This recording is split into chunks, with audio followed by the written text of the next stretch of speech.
Okay, looks like it's time to start. Good evening, I'm Sandy Roy Hazelton, and I'd like to welcome all of you to the public forum, One Climate, One Community, being sponsored by the League of Women Voters. And this is being recorded, so if you missed some of it or would like to look at it later, this will be on YouTube under One Climate, One Community. Okay, David, I think we're ready to share our screen here. There we go. Well, it's true that our society today finds itself divided on many issues. I think there's one thing that we can all agree upon, and that's that we share a common environment, that we really are in this together. When it comes to clean water, clean air, or using our natural resources sustainably, we need to cooperate on this. We also know that our environment is being threatened by our changing climate. The question is, how do we react? How do we adjust? And how do we adapt to that changing climate? I mean, even if we disagree on what's caused it or what's causing it or how these changes are happening, it's pretty clear that some strategic planning is going to be necessary to address or alleviate the negative impacts. And in fact, both the city of Oxford and Miami University have recognized the urgency in mitigating climate change and also recognized the ability for us to do something locally. Both organizations, Miami and the city of Oxford, have signed commitments. The city has signed a commitment with the Global Covenant of Mayors. In fact, there's more than 10,000 cities around the world that have also signed this commitment. Miami University has signed on to Second Nature's President's Climate Leadership Commitment, partnering with universities across the US. Tonight, we're going to hear from representatives of the City of Oxford's Climate Action Plan Steering Committee and Miami University's Climate Action Task Force. They're going to provide the details of the commitments that have been made for us, those of us who live here, who work here, and who study here. They've made commitments for us, and we're going to find out about it. And after hearing from all these representatives, we will be opening it to questions and answers for all of you who are participating. And at this point, I'd like to turn it over to David Prithridge. David's going to coordinate this evening's presentation. He's a member of Oxford City Council. He's on the steering committee, and he's also a faculty member of the Department of Geography. David. All right, I want to start out by thanking Kathy and Sandy and everyone else from the League of Women Voters. The League of Women Voters has been just an essential partner in this conversation all along. I was trying to recall the last time there was a meeting like this last fall, and there was a meeting of summer ago in 2019 that really, this partnership between the city and Miami and the League has just been really essential. So, basic facts, as Sandy described, we all share one climate regardless of what we believe. And it bears reminding that in the world we live in now, almost everything we do daily emits greenhouse gases that change the climate. So the very ways that we live are changing the world for ourselves and for the future. I know that Jonathan or Mark or any number of us who are familiar with this have talked on this issue. I just shared the Intergovernmental Panel on Climate Change projections. Our current pathway, unless we bend the curve, is catastrophic. I mean, there's no subtle way to put it. If we have continued warming past 1.5 degrees Celsius, the world will not be the same for our kids or our grandkids. But, change is still possible. And while time is short, it is not yet too late to make a change. And so the IPCC has set out, I'm a planner, and what I love is you start from a goal and work backwards from that. The scientists have told us that if we wish to avoid a future we don't want, we have to achieve neutrality by no later than 2050. That's a pretty straightforward goal that sets out our marching orders.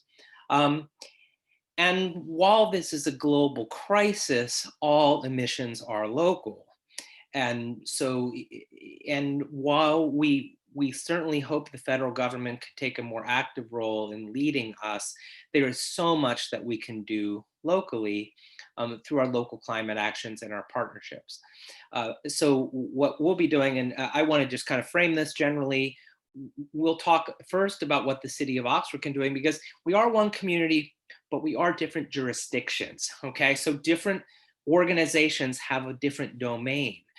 But if we all work on our own domains and in coordination, overall, we can help meet that goal of neutrality by 2050 or sooner. So what I'd like to do is really quickly talk about some of the things that we've done with the city of Oxford as a city councilor. I'm very looking forward to hearing Adam and Jonathan talk about Miami's progress. Joan is going to share some of the community stuff.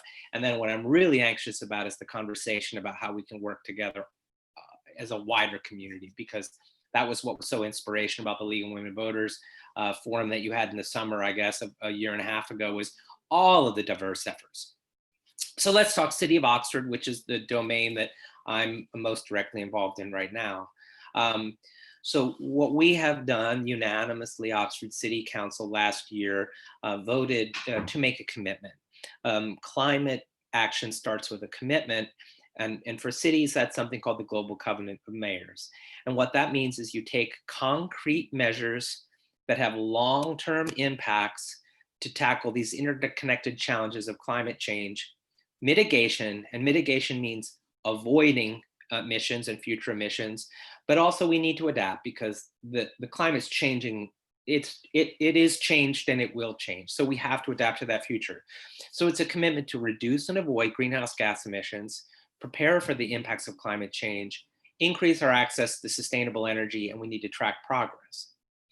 Now, this commitment we've signed on to it allows you to pick the goal that you want that's suitable for you locally, and it allows you to pick the year.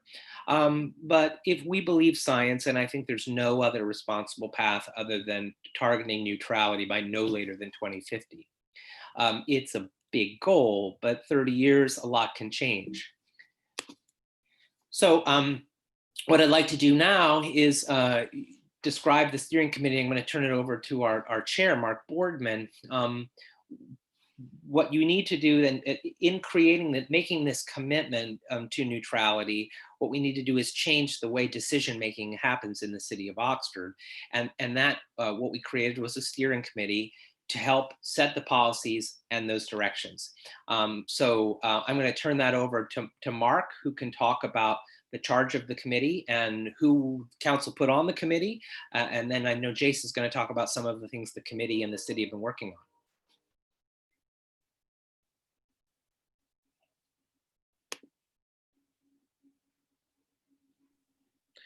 The Climate Action Steering Committee that was created by the city is to provide the coordination, is to provide the collaboration between all levels of the community. So from the city and staff itself to community members, to groups in the community. We're supposed to recommend things, coordinate the existing commissions, coordinate the activities, and to certainly provide public engagement, certainly engage the public. This is to provide the multi-level collaboration that we should be having. And those terms, coordination, recommend, the strategies are really important. The three major entities are the city, the government, Miami University, and then the community, the regional community. Let's go to the next one, Dave. We've got 7 members of the committee who are voting members. 5 of them are from the community and 2 of them are from the city council. In addition to that, there is 1 member from Miami University on the committee itself, and 1 member ex officio, and 1 member ex officio from the city manager, who contributes to that. They all contribute information, and we gather information at the Climate Steering Committee. We report to the City Council, very likely in close collaboration with the city manager, but we are acting on behalf of and collaborating the entire community effort. Next slide. The timeline we have is short, perhaps. In 2020, we are to gather information, find out just what, to the best of our abilities, what do we think our inventories of greenhouse gas emissions are. And then in 2021, we're to assess how we think climate is going to affect our community and what kinds of things we might be able to do to mitigate, to prevent the extreme negative impacts on that.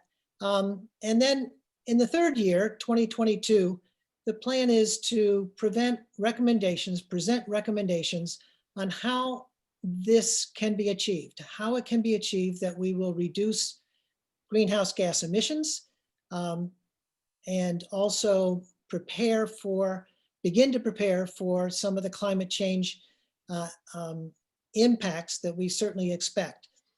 Now, these 3 years are not going to be in isolation. We'll certainly be always taking an inventory. We'll certainly always be thinking about impacts and climate risks. And we'll certainly always be thinking about what can be done to mitigate these worst of the climate impacts. And that's what the Mayor's Covenant, the Mayor's Commitment asks us to do. And Jason was going to begin to tell us some things of what Oxford, the city of Oxford, has accomplished already. Yeah, so I wanted to go over some of the things that we're already doing and then go into one example of one thing that we're considering that's more complicated, just to give you an idea of what has to go into some of these decisions. So first one is we have an electric aggregation program, which allows us to use renewable energy credits, which isn't quite as good as getting it directly from renewable energy. For example, if we were to do a solar project in Oxford, that would be even more beneficial. But this helps to sort of subsidize renewable energy. And this is a much better thing to do than just buy directly from normal electricity, which around here is mostly coal. We have a food scrap composting program, which is going great and seems to be growing year to year.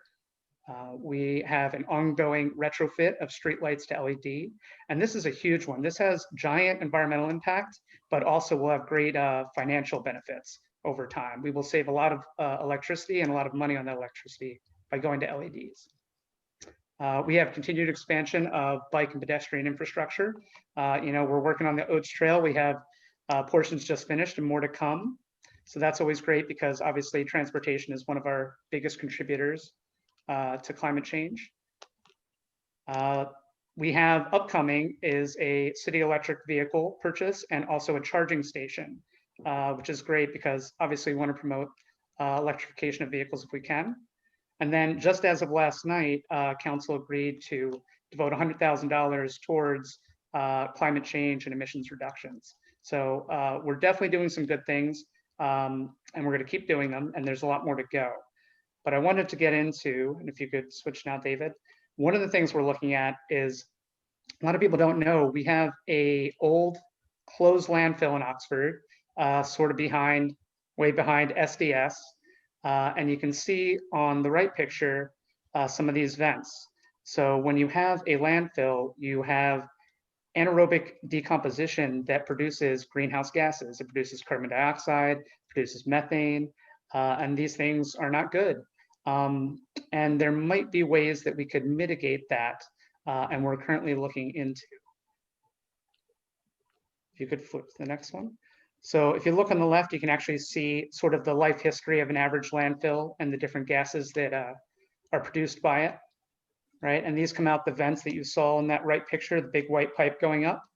And if you look on the right here, we have global warming potential.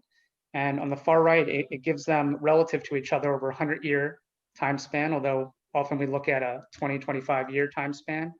And some of these numbers are much larger than the others, right? Methane is 25 times the greenhouse gas problem that carbon dioxide is for the same amount. And nitrous oxide is 298 times that problem. And so this can get complicated. So our PSP team did some great work on our greenhouse gas inventory, and they gave us some estimates of the methane and the carbon dioxide produced at our landfill and how that related to the rest of our emissions in the city. And originally, our estimates were based on an EPA model that suggested it was quite large. It would be 36% approximately of the city's contribution, specifically the city, not all the residents and everything else within the city. But that's a pretty large share. But we were actually doing some of our own measurements, and they were coming in much, much lower, about 10% of that. And so to make decisions on this, we have to know how much we're emitting to know where to prioritize, what we can do, and how much of a benefit we can get from this. And it turns out that we've continued to look into this and gotten even more accurate numbers, and they seem to be much higher than our 10%, but still much lower than the EPA estimates. So we really have to dig into this. And if you could go to the next one, David. Oh. So this is tricky for a couple reasons. We have to know what exactly is coming out to know what we can do, but also in terms of what our options are for mitigating it. So if this was a larger landfill, we might actually be able to harvest that methane and use it to generate electricity. But our landfill doesn't fit those parameters to be able to do that. So we can't extract it, force it, and then produce energy from it, but we might be able to burn it off. And this is where things get tricky. So half of it approximately is carbon dioxide, half is methane. We might be able to burn that methane, which then gets converted into carbon dioxide, which is 25 times less significant for climate change. So that would seem like a benefit. And that's something we're looking into doing. But depending on which vent and how consistent they are, do we have enough methane? Do we have a good mix of methane and oxygen such that we can burn it reasonably well and not create additional gases that might be problematic? So for example, I mentioned before that nitrous oxide is 298 times worse than carbon dioxide. So if we burn this methane and we do it well, we'll turn it into carbon dioxide and greatly reduce our global warming impact. But if we produce a small amount of some of these other gases, like nitrous oxide, we might offset that and do more harm. So we have to do a lot of chemistry and we have to do a lot of measuring to really get down to what we're doing. And it's even more complicated that it could also produce nitric oxides, which are different. And they aren't even a greenhouse gas in themselves, but they actually create low-level ozone through natural reactions in the atmosphere. And then low-level ozone, unlike high-level ozone, is a greenhouse gas and is problematic for other reasons. So we have to figure out exactly, as well as we can, what our emissions are, what the composition of those emissions are, right? The proportion of one gas to another, and whether it could be burned reasonably well, and then ultimately, what our combustion products are, right? So this might be a really easy way to make a great impact in reducing our global warming potential there. But if we don't do it right, we could waste resources, time, money, and efforts, but also potentially hurt our own cause. So some of these decisions are pretty easy, but some are pretty complicated. And this is why we exist as a task force, to sort of dig into this, figure out what works, what doesn't, and prioritize. All right, and before I turn it over to Miami University, that's a really great example of I would say that this was not a conversation that we were having in the city of Oxford in terms of policy choices. So part of the commitment is you change the conversation and you start thinking about your decisions in light of their climate impacts. And this is why I'm so thankful to have a climate action steering committee that's full of scientists that will help us evaluate and make good decisions. So we were doing that in the city of Oxford. It's a kind of relatively new conversation for us. We'll turn it now over to Miami University, who's been dealing with this for a decade plus. Hello, everybody. I'm going to begin. My name is Adam Sizemore. I'm the Director of Sustainability. And then Jonathan Levy is going to talk after me. David, do you mind going to the next slide? So I first want to begin and kind of, as David mentioned, that this is, 10 years back that we've been looking at this and working on progressing sustainability and climate action at Miami. I first want to mention that majority of this work is the historical work of our campus community, in particular our physical facilities department, or PFD, for all of their historical work with that, which Jonathan is going to walk through our current initiatives and our historical successes with that, as well as I want to give credit to the concerted effort of the Sustainability Committee that provided so much research and the reports for President Crawford since roughly 2018-19 that has informed his decision to sign on to our commitment. As mentioned, our commitment is different. It's specific for higher ed institutions, and it's called the President's Climate Leadership Commitments. It's plural, and I'll get to that in a minute, but that's PCLC for short. And President Crawford had signed the climate commitment, which is the PCLC, and why I mentioned they're plural is because there are 3 commitments, which I will talk on the next slide when we get there. But President Crawford signed the climate commitment, which is the most robust commitment out of the 3, on September 22nd. We were originally going to do this on Earth Day, but due to COVID, we had to postpone it. But David, could you go to the next slide, please? So broadly speaking, our deliverables that we are tasked with achieving with this is a resilience assessment that we need to complete by 2022. That looks at the current vulnerabilities in our current state of how we are as a community, not just Miami, but the community prepared for the impacts of climate change and creating plans, mitigation efforts to address those vulnerabilities moving forward.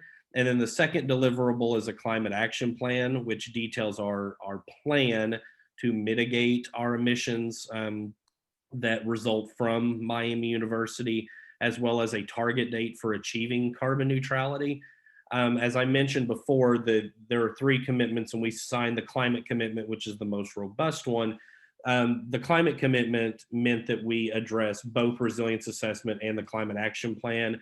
If we were to sign the resilience commitment, which is the one of the commitments, we would only be tasked with addressing the resilience assessment.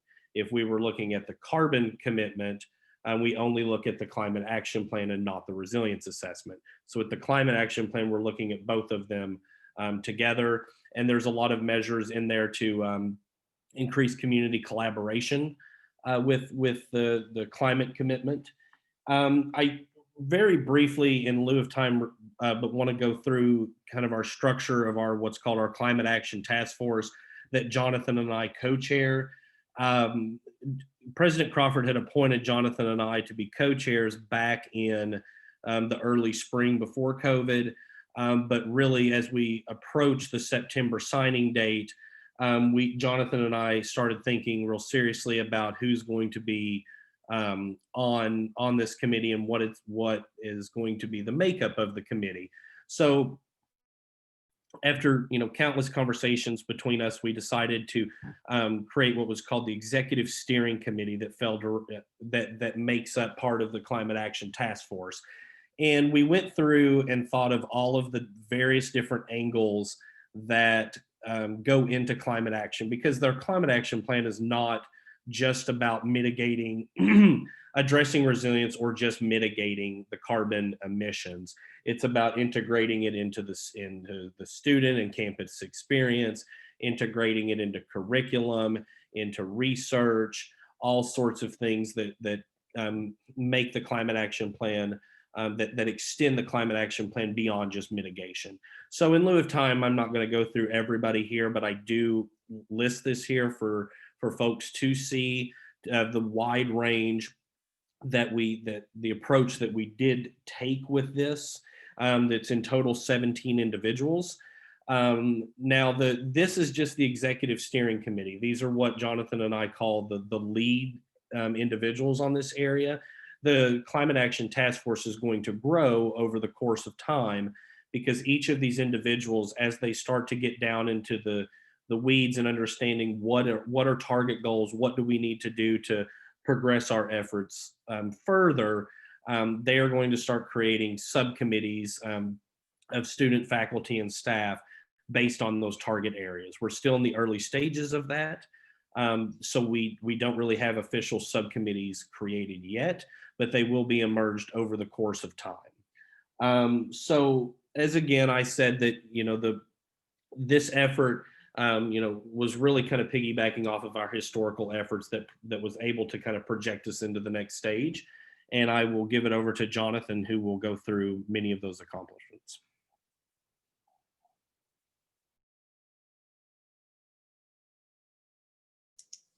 Thanks, Adam. I am Jonathan Levy. I'm a professor in the Department of Geology and Environmental Earth Science, and I'm director of the Institute for the Environment and Sustainability, so sort of the academic side of sustainability at Miami University. And I want to start, first of all, by also thanking the League of Women Voters for providing this platform tonight. It's really important and really appreciate it. And I did want to just say a word, and I'll let you read all these things while I say the word that I thought of while other people were speaking.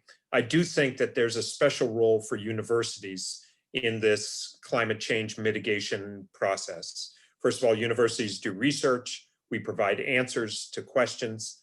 At Miami, I don't know that we have that many people investigating actually new forms of renewable energy, things like that, but we do have a lot of people who will be looking and who are looking already at the effects of climate change on ecosystems, the effects of climate change on the health of our citizens, those kinds of impacts. Second, universities are crucial because we provide an example for the world.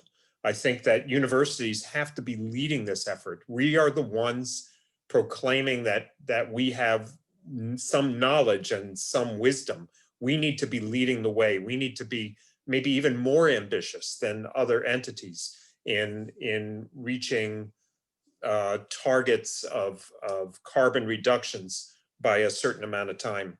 And just as important, we provide the future leaders. So as Adam mentioned, there are things going on with our climate agreements that aren't just about reducing CO2 emissions, but they have to do with integrating the notion of sustainability, especially with respect to climate change, into the curriculum, into our research, into everything we do, because we are turning out the people who are going to go out in the world and hopefully make a difference and maybe even solve this problem. And speaking of solving this problem, the one other thing I wanted to say, David emphasized that the goal is that by 2050, we have to reach carbon neutrality if we're going to halt climate change at 1.5 degrees Celsius. And, that might be right. There's obviously some uncertainty in that prediction. Sometimes I get feeling a little pessimistic and feel like, yeah, we're not going to keep things to 1.5. But what I wanted to say is, look, that's a great goal. That's a great goal, but it's arbitrary, really, because 1.5 degrees change is a lot better than 1.6 or 1.7, and 2 degrees change is so much worse than 1.5. My point is that we can't stop just because we think maybe this is realistic or this isn't realistic. We have to push on and do the best we can. And in fact, 1.5 is pretty bad, and 1.3 would be a lot better than 1.5. So we just have to really take an ambitious try at this whole thing. So getting back to Miami, you can see that we have sustainability efforts going on with many things, with the way we do buildings, with our curriculum, with our majors, with class projects, all kinds of things. And I'm just going to show you a few examples. David, if you can go to the next slide, please. So at Miami, this is a 2015 estimate, and the overall numbers have been changing, but the percentages here are about right. They give you a pretty good idea of where our carbon emissions really come from. And the direct emissions are fossil fuels that we're actually burning on campus. And that's, as you can see, as of 2015, 33%. But that percentage is coming down, as I'm about to show you. Indirect emissions, that means the electricity that we're purchasing, and of course, carbon is being emitted to produce that electricity, and that's 46%. And then you can see some of the other contributions of our carbon footprint. And all of these things are things that we're going to be taking on with the carbon action, the climate action task force. I keep trying to click to the next slide. Yeah, but that's David's job. So one of the big things that Miami has done, and something that really sets Miami ahead of most institutions, is the fact that we have already incorporated geothermal energy at Miami for the heating and cooling of buildings. And I don't know if you've been to see the geothermal plant, but there are tours of that. Maybe not during COVID, wait until after the vaccinations, but you can go and you can see these facilities. It's really some beautiful things that the physical facilities folks have done at Miami with geothermal energy. Go ahead, David. In fact, here is an early phase of developing the geothermal. You can see that they put in, I believe, over 300 wells in this phase 1 well field. And these wells were drilled to 600 feet, and they're closed circuits. So the fluids that circulate here and the fluids that go down to depth in order to cool off or heat up to the average temperature underground, they don't come in contact with the ground. There's no fluids released or fluids taken in. It's all closed circuits. So in that sense, it's environmentally friendly. So this well field was in place. And then David, go ahead to the next bit. You can see what Miami did with this well field. They actually covered it with surface water ponds, part of a water management system. And Miami has actually won awards on its water management on the Western campus. So a really beautiful integration of energy and water management that Miami has already done. Go ahead, David. And here, as of 2019, you can see what parts of Miami are heated or cooled by various facilities. And over here on the bottom left, you can see most of Western campus which is actually the east part of Miami. That's another story. But you can see that that's the part covered by geothermal. And then there are some others covered that are heated and cooled by the North Chiller Plant, the South Chiller Plant. But a lot of buildings, especially in the center, and I can't use my pointer, David, if you can see where I'm talking about, all the, that's still, as of 2019, heated from our steam plant. So we're burning fossil fuels in order to produce steam to heat those buildings. And that's a big part of the carbon footprint. In fact, the biggest part of Miami's carbon footprint is the heating and cooling of buildings. So that's the first thing that physical facilities has really gone after. Go ahead, David. So from 2008 to 2019, with the installation of the geothermal and the chiller units, and also with getting off of coal and onto natural gas at the steam plant, you can see that there's been a huge reduction in our use of fossil fuels, a 54% reduction between 2008 and 2019 in fossil fuels. Also, due to all kinds of other changes, in buildings that are built better, more environmentally, other changes, there's been a reduction in electricity. So overall, our equivalent carbon emissions reductions have been 37% between 2008 and 2019. So already huge progress at Miami. Go ahead, David. This is total energy use per building area. So what this shows is that even though Miami during this period really expanded and built a lot of new buildings, still the energy use per building was brought down 38%. And again, that has a lot to do with the geothermal and the switching from coal to natural gas, and then the use of those chillers. Go ahead, David. So here, once again, actually that's good, because what I want you to do is go back and forth between those two. Go back to 2019. So here again is 2019. And then David, if you would, animate to 2026. So this is our projected change. And what we're going to be doing by 2026 is eliminating the steam heating completely. So we have buildings that come off of the steam, no more burning of fossil fuels on campus. It will be an expansion of geothermal. It will be an expansion of the heat chillers, and also the building of a new hot water plant in Upham, or a hot water facility for heating in Upham. Go ahead, David. And this is what we project the savings to be in energy. So an additional, this is on top of the reductions that we already saw between 2008 and 2019, an additional 42% reduction in fossil fuel use, an increase of electricity use. That's the trade-off. If we're going to get off of burning our own fossil fuels and off of steam, we do have to increase electricity a little bit.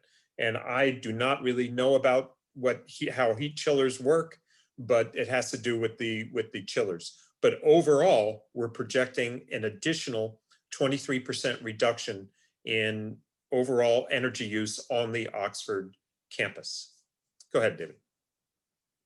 Adam, you want to just wrap this up with this? Sure. I like any opportunity to spread the awareness of some of our communication outlets. We do a lot of stuff through the communications team on campus, but social media is really a way that we've found to engage the campus population around this. So I wanted to include this on here if anybody's interested, because this will be our main Twitter, Facebook, and Instagram, one of our main outlets to put out our successes moving forward with the Climate Action Task Force and sustainability as a whole. So I did want to just add that you've seen now what we're planning just through, we were already planning before, this is before the Climate Action Task Force was formed, that Physical Facilities was planning these next set of reductions between now and 2026. But our job now, our call, is to figure out how do we go to zero carbon emissions, net zero carbon emissions, and by when can we do it? We have a lot to figure out for that, and that is going to require starting to really bring renewable energies onto campus, among other things, many other things, but it's especially in that area, and also in understanding our adaptation, understanding our resilience, understanding our adaptation, that I'm really looking forward to working with the city of Oxford.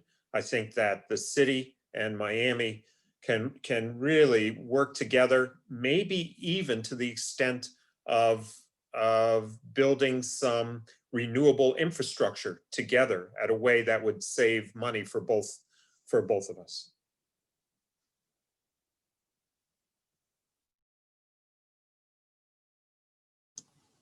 That's my cue. So, my name is Susie Zizicki. I'm the Associate Director of the Institute for the Environment and Sustainability. So I'm here just to provide a little bit of information about what IES, the Institute, has been doing to support all these efforts and what we will continue to do to support these efforts. So for over 50 years, the mission of IES has been service and scholarship. We provide leadership through our research and outreach, and we also educate students to become thoughtful, critical thinkers, leaders in the field. We have programs in environmental science, a master's in environmental science, and we have undergraduate programs now in energy, environmental science, food systems and food studies, and sustainability. So that's our overall mission of the Institute. But in terms of today's conversation and climate action planning, IES is continuing those service and scholarship roles to help the community. For instance, for service, Jonathan is the director of IES, but he also is co-chair of the Miami Climate Action Task Force. Myself as associate director, I work with students on academic side, but I'm also co-chair of Miami University's Sustainability Committee. And our faculty in IES, our faculty affiliates across campus, our staff and our students also serve on many committees and other service opportunities in many efforts, not just here on campus and in Oxford, but in other places too. So we're going to continue that service role when it comes to climate action planning. And then scholarship is perhaps one of the most prominent ways that IES has always helped the immediate community and the greater community through our student-centered research projects. And this is where we have graduate students and undergraduate students who do research to, sometimes it's team projects, sometimes it's independent research, but they're doing that research to help others. And David, if you could do the click once. For instance, some of the greenhouse gas inventories, or you've heard about doing a greenhouse gas inventory in this presentation. As far back as 2009, graduate students in IES helped conduct greenhouse gas inventories for the city of Oxford and Miami. We've helped in many other years. And even this year, we will have a team of graduate students who will be helping the city of Oxford initiate their first community-wide greenhouse gas inventory.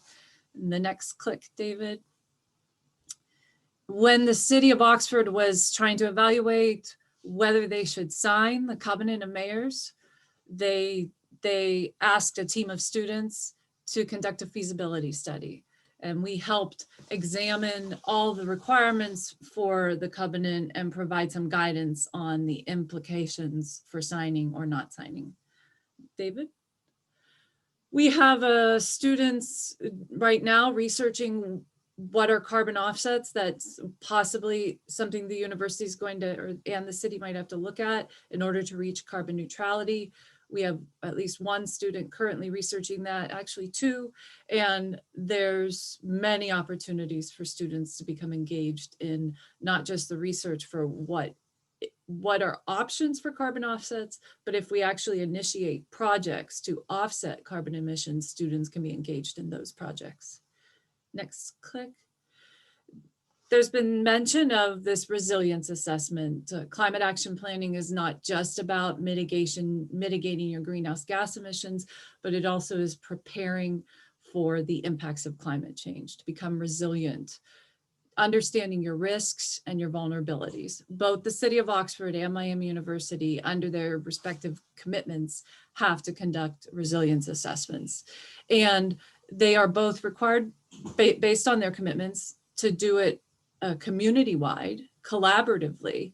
And I believe that even if they weren't required to do that, that Oxford and Miami would be doing it collaboratively anyways. So we currently have several students who are helping to explore the requirements for those resilience assessments. And then we're committed to continuing to help once we start to initiate that assessment role. And one more click, David.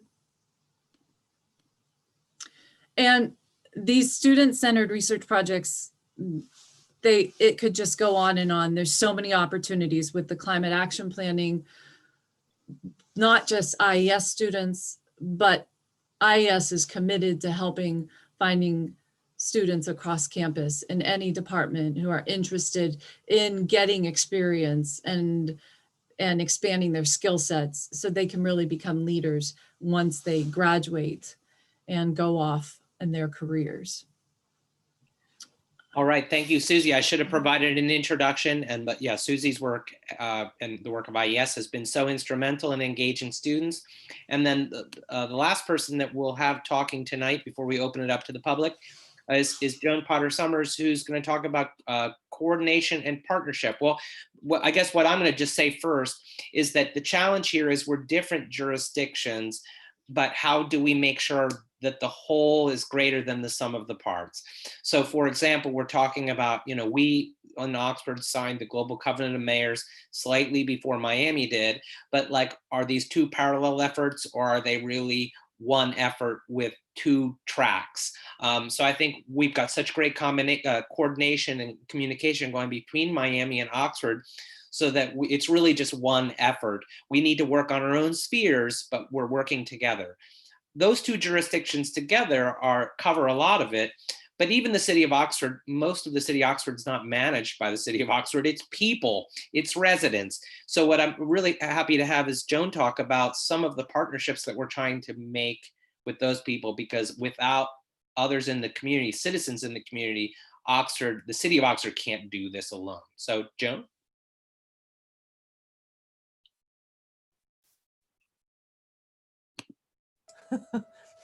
Hi there, everyone. Thanks for being here.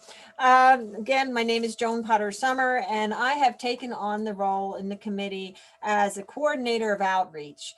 And what we're doing is trying to create a network, a community-wide network of communication that would share the climate action steering committees and cities' progress toward meeting the requirements of the Global Covenant of Mayors. As a partner, we're asking for groups and individuals to join as partners. As a partner in the communication network, the partner would be kept informed by the action steering committee and or the city as steps are taken to meet the commitment of the Global Covenant of Mayors. The expectation of the partnering organization would be that this information would be shared with your members in your listserv or however you communicate throughout your organization. As a partner, you could ask any of the members, or particularly Mark Boardman, the chair, to come out and talk about the Climate Action Steering Committee and the Global Covenant of Mayor before your group, and so that your group and the members would become more informed of what's going on. And then last, to act as a partner in this action communication network, as a partner to bring questions forward from your membership to us so that we're able to field those questions and come up with some answers or direct you in the right direction. I'd like to acknowledge all these partners. We just recently started outreach to different groups and organizations. If you are from different groups and organizations, you may have had an invitation to join this network. Today I had another group join, and it was the Student Sustainability Council. Sorry about that if that's a flash on your screen there. And it continues to grow. It's been growing daily. I've reached out to probably about 60 different groups and individuals, and we'll continue to reach out. That is to say that, and the reason we're doing this is many of these organizations have extensive networks themselves of the members. So in turn, from learning from us and having information given to the partners, they're able to dispense that out through their membership, thereby growing the number of people that are learning about what's going on as far as climate action in Oxford. I would like to invite anyone who would like to join in as a partner or knows of groups that may have an interest to join to reach out to me. My email address, although I don't have it on the slide, I should have, but I will tell you my email address is jpotter, P-O-T-T-E-R, summer, S-O-M-M-E-R @yahoo.com. And in turn, if you get in touch with me, we will hook you up into the network. If you have any questions, I'll be happy to ask about or answer them about the outreach that we are doing today and in the future. I'm finished. So just before I turn it back over to the league folks, I want to thank the league and Kathy and Sandy for hosting us. And it's really a privilege to be side by side. We're here virtually, but we're shoulder to shoulder, the city, Miami, and all of these partners. And again, my hope here is, like, how can we make the whole of our efforts greater than the sum of the parts? Because again, Miami can kind of control its own emissions in some regards, but even it depends on the commuting patterns of people. We in the city of Oxford, again, we're going to have to depend on the choices of individuals in their homes when they have a choice over what kind of car to purchase or what kind of furnace to put in their houses. The city doesn't control those things, but each of us in our own domain take on the commitment of neutrality, we can all get there together. But it will be helpful if we're all side by side and shoulder to shoulder. So with that, I will turn it back over. And because I think the main point of this is engaging people on ideas on how we can all move forward together. So thank you again to the League.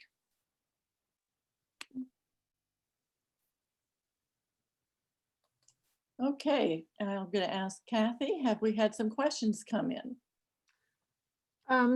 Not yet. I will say to attendees, you have two choices.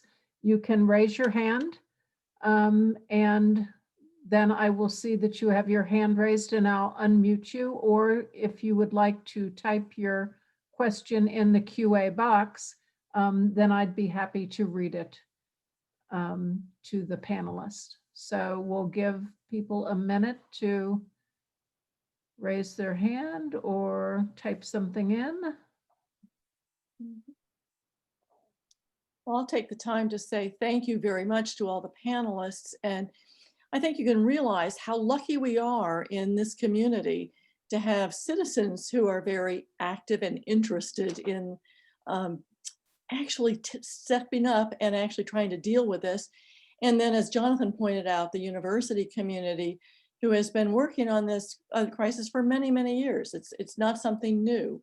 But I think we have a great opportunity with the university and with a community that is full of citizens who have been taking initiatives on their own over a long period of time to really provide a model for other cities.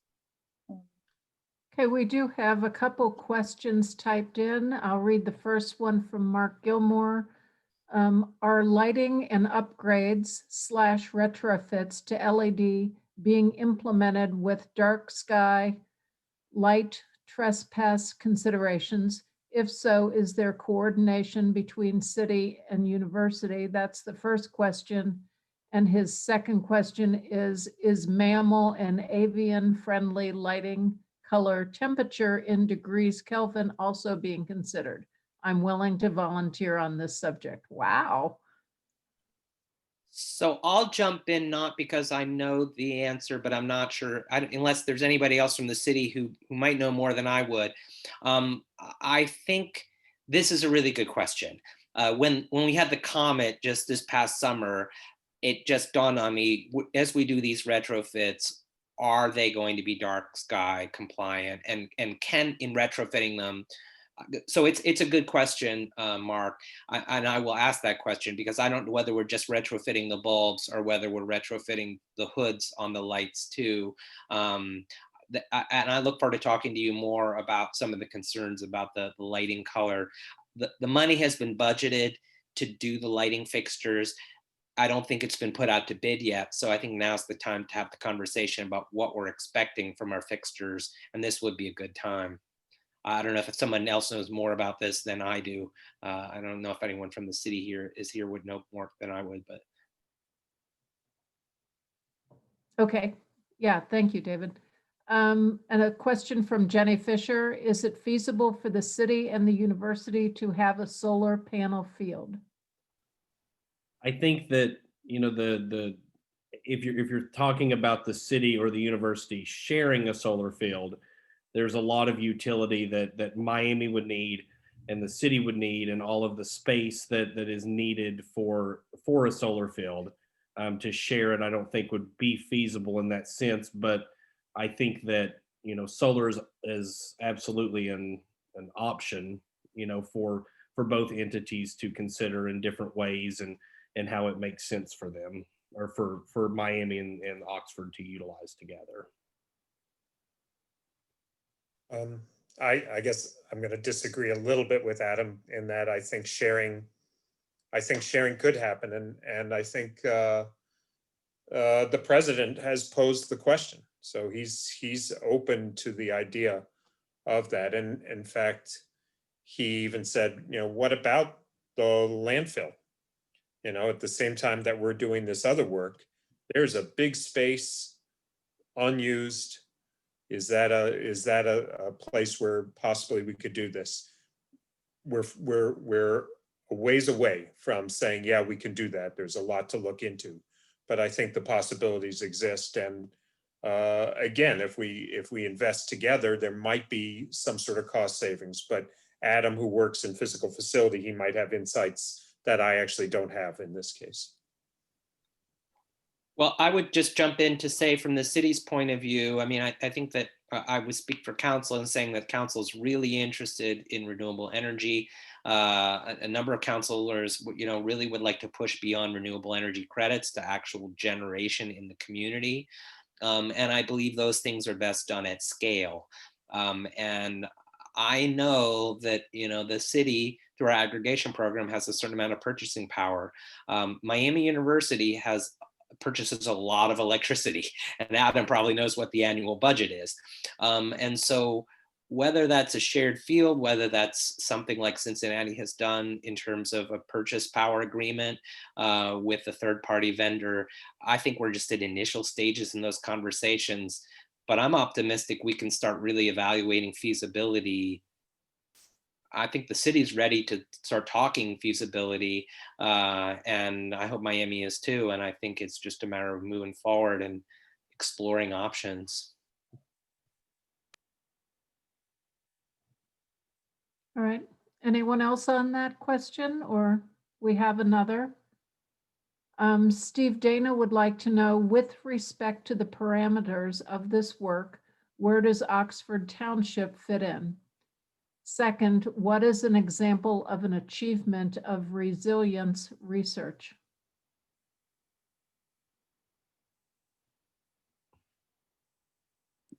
Well, Mark, do you want to talk about, we on the city talked about who's responsible for what, but the fact is we know that the city and township has a lot in common. And in fact, some of our members are township residents on this steering committee. So Mark, I want to share your thinking about the township and its relationship to all this.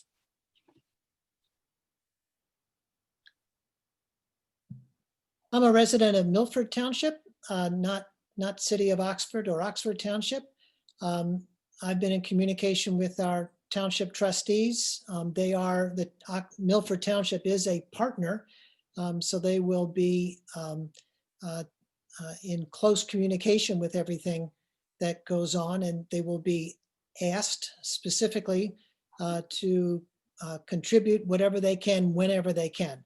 And I presume the same would happen with Oxford Township. We haven't actually gone to one of their meetings yet, but I think that's one thing that we'll do in the future. Mark, Can I jump in there, please? they're a partner with the city? Right now, Joan, I don't think Oxford Township has entered into the official Okay. partnership. I have sent an invitation out, and they're going to be considering it at their next meeting. But yes, they have been invited, and hopefully things will work that they will join in to the communication network partnership. So just to kind of, one of the things we wrestled with is we're simultaneously one community. We navigate back and forth across jurisdictional boundaries. Those of us who live in the city of Oxford are actually also Oxford Township residents and voters. We bounce back and forth between the city and the university. So we are all one system. But in the end, there are different jurisdictions, and we on the committee in the city said, well, we can't really speak for townships. They have to speak for themselves. And so each jurisdiction needs to kind of take this on. And so I'm hoping that each jurisdiction ultimately, and each business really, you think about institutions that, that does a school district need to have its own kind of sustainability committee that focuses on its own house? Ultimately, I think if we all focus on our own house and we talk to each other, that's how we progress. And Dave, there was the, Steve had the question of resilience. An example of resilience. Susie, you know more about this than anybody, so. Well, I don't know about that, but thanks. If I'm understanding the question, Steve, are you asking what success have we, what achievements have we accomplished already, or just in general, what is this an accomplishment for other entities that have already completed their resilience assessment? So I could talk What about. he's, what he's typed in, and I could unmute Steve if he wanted to say more. What he typed in is, what is an example of an achievement of resilience an achievement. research? Let Um, me see if he um, wants to unmute. I could, okay, that'd be great. Oh, he says yes. What achievements? Have we accomplished already? I guess I could answer both. Yeah. And Like, why then do we maybe do this they'll, research and inventory? Yeah. I know that what the research that the students have done, what we've accomplished already is starting to understand what is a resilience assessment, how do different communities do these assessments, what kind of tools do you use in terms of what kind of list of questions and things do you evaluate. So we have students who are diving into case studies of what other entities have done, and we're starting to narrow down some tools to present to the university to show them how there's maybe some checklists and questionnaires and toolkits that could be really successfully used for the university. And then in January, we'll have another team of students join in who will examine and compare tools, tools meaning checklists, questionnaires, that can be used by both entities. And in terms of what we've learned looking at other entities, I mean, looking at resilience, you're really looking at, it could be as simple, not it's complex, but questions like, do you have a comprehensive stormwater management plan? If the impacts of climate change are going to be increased occurrences of heavy precipitation events, then are you prepared to handle that stormwater deluge? It could be, so other cities are looking into that. And if they didn't have a stormwater management plan, then they're developing those. It could be, do you have areas for people who to go to escape from high heat or high cold in times when their heating and cooling might not work? If you have times during the year where you're having more increased heat, excessive heat or excessive cold. And so do you have shelters that people can go to? Is your infrastructure able to handle, are bridges able to handle more floods from precipitation events? So achievements of other cities is looking at what aspects of sustainability and climate impacts are most threatening their city or their university. And then they come up with plans to address those. Steve, If I does that may. help?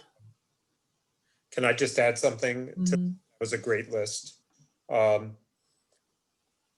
Climate change is not only an environmental issue, it's a social justice issue. In this question of resilience, adaptation, and really assessing who is really vulnerable to what's going to be happening. These are social justice questions. These are health questions. And I do think that there is research that Miami will be taking on. This is why we chose Cameron Hay Rollins, who is the head of the Global Health Research Innovation Center at Miami, to lead the resilience effort. All those things Susie mentioned are absolutely true with respect to stormwater, with respect to bridges. But I think of key concern also are just the direct effects of heat and who are the most vulnerable. Well, they're going to be people who have manual labor jobs in the summertime that really don't have a choice except to be out there. And they're going to be in harm's way as things really get hotter. They're going to be the people who have the least money, have the lowest incomes in our community, who can't afford proper air conditioning. And like Susie said, do they have the ability to get to someplace where we can take better care of those folks? And I think this look at resilience is probably, from a research standpoint, going to expand way past Miami. I mean, certainly Oxford, and that's why we should be doing this together, but maybe even Butler County and other communities in Butler County. And we're not sure yet how widespread this resilience assessment is going to be, but that's something we'll be looking at. Steve says thanks. And excellent, Jonathan. It's a political issue.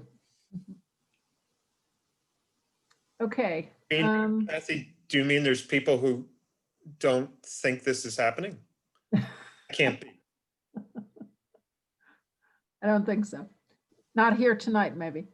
I don't see other questions typed in, and I don't see any hands raised. So attendees, it's going, gone. If you have something else, please feel free to ask. Otherwise, I'll turn it back over to Sandy. Well, I'll just make one comment. I actually sat in on a webinar this morning that dealt with the Global Covenant of Mayors. And in terms of resilience, they actually included response to pandemic. I don't want to leave on a bad note, but that was also one of the concerns in terms of the health effects. So as I think all of our panelists showed that this is a very big topic, and it's got all sorts of things that we want people to respond to and be willing to work on task forces and committees and the types of things that you are interested in. There's going to be ways that we'll be reaching out to the community, and I hope that there's a good response as we move forward. Email Joan, look at this on YouTube, tell people about it, respond, and we look forward to progress in the next 2-3 years as each entity tries to attain the goal of zero carbon emissions. And thank you all for tuning in this evening, and thank all the panelists for your participation. Great responses. Mm-hmm. Thank you, everyone. Mm-hmm. Thank you. Thank you. Thank you again to the League for organizing, and look forward to, this is an ongoing conversation and a project that will have to be collaboration. So the League has been key to this. So thank you again. Mm-hmm. You're very welcome. Thank you, everyone. Mm-hmm. Bye, everybody. Bye-bye. Mm-hmm.